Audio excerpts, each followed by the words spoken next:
I think that's one of the challenges that with this crisis in Ukraine that, many of us may be feeling is like this is so terrible and so many people are getting harmed.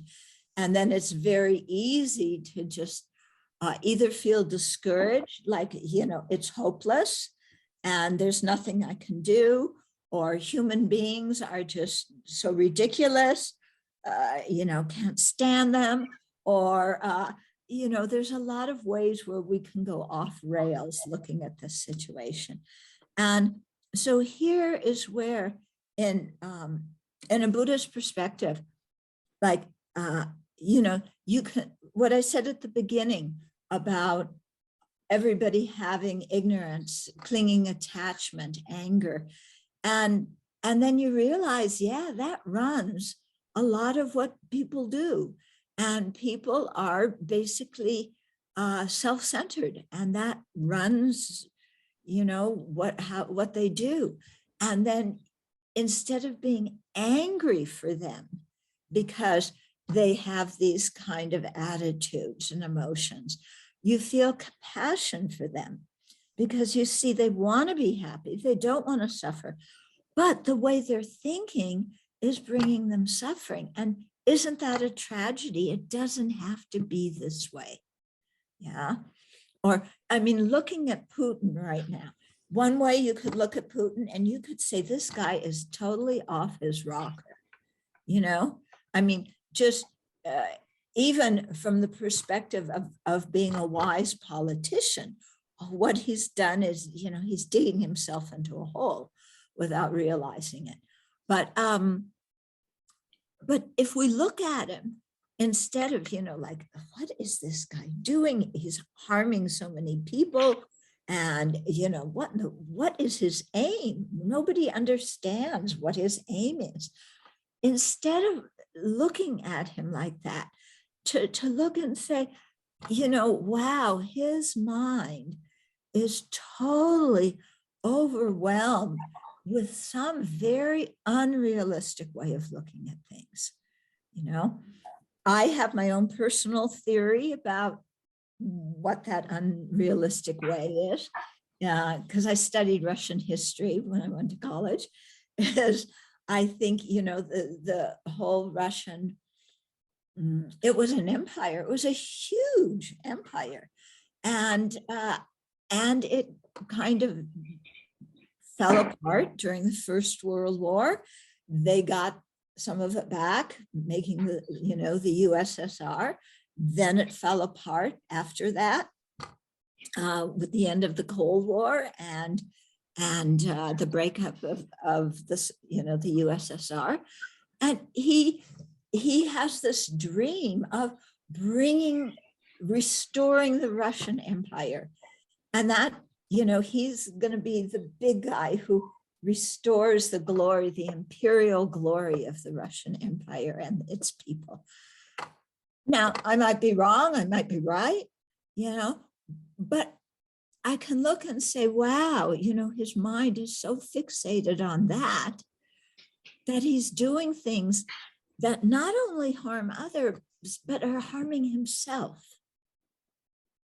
I don't think he's going to come out of this whole thing being happier. I don't think so. Yeah, even if he succeeds in taking Ukraine, he's not going to be happier. Yeah. And so I can look at that and I can say, wow, this is a cause of compassion, because here's somebody, he has the karma to have access to a lot of resources. He could do so much good with the resources and power he has. But instead, because of his internal mental afflictions, he's causing harm to himself and to others. And that's a cause for compassion. Yeah, so that I can look at this situation and have compassion. Compassion here meaning that I wish him and everybody else to be free of misery. Yeah. And I can have compassion and not get angry at him.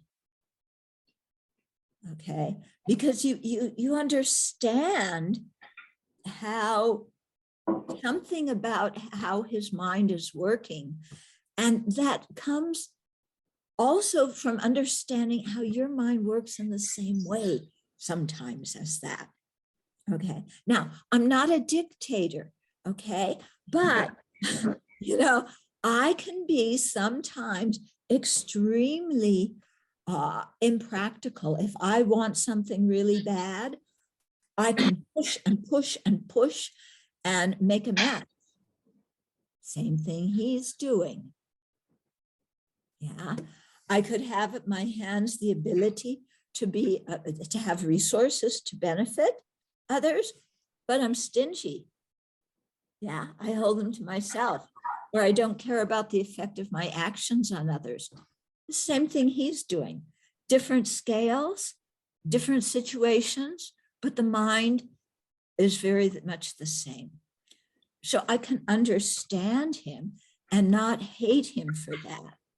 And at the same time, wish him to be free from those mental attitudes and emotions that keep him so trapped in such a narrow way of looking at life.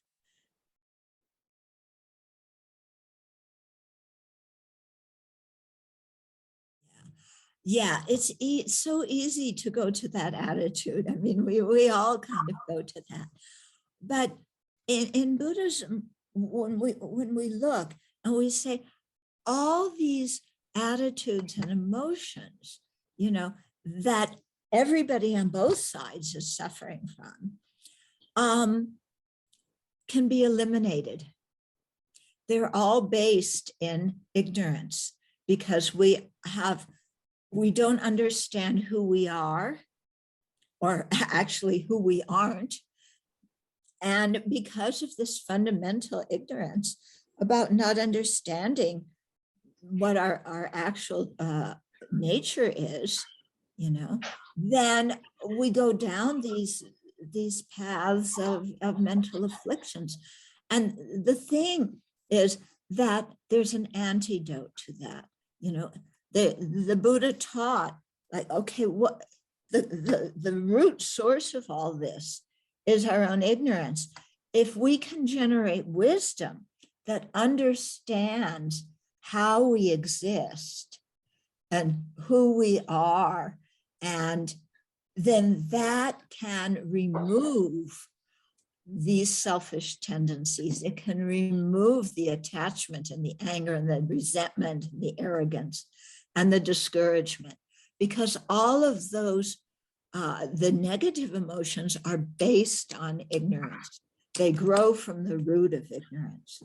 Yeah, the very helpful emotions, love and compassion and generosity and friendship and wisdom and these kinds of things, they don't depend on ignorance to grow.